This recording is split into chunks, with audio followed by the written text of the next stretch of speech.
भरी जिंदगी में भैया हमार दुख भरी जिंदगी में बहुत तकलीफ आवता, तो वही के हम कुछ आपन धुन में आप लोगों के बीच प्रस्तुत करत है।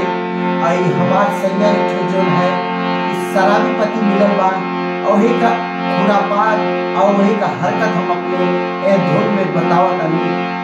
अरे रहिया चलीला तो खोदेला गुड़वा में, और हम रोकीला तो कहेला कि का तकलीफ बा। अच्छा भैया आप ही लोग बताओ, रहिया चलत केहू गोड़ में खोदी तो कैसन हो, बुरा ना लगी?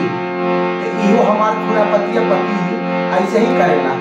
अरे रहिया चलीला तो खोदी गोड़वारी, और रहिया बैठी त खोदे हमरे पिताजी, और डांटे पे हमारे पे झोटिया उपाड़ लेला।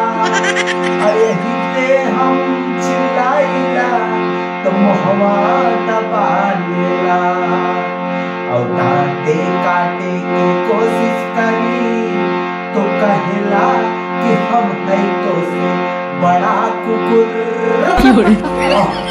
और कुकुरियन काटब तो है लागी चौदारी।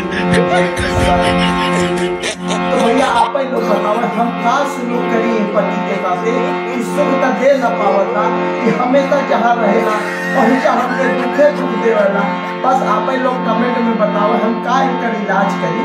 यही के बाद हम अपन समाप्त करत बानी वाणी, फिर से मिली ना अगले वाणी में।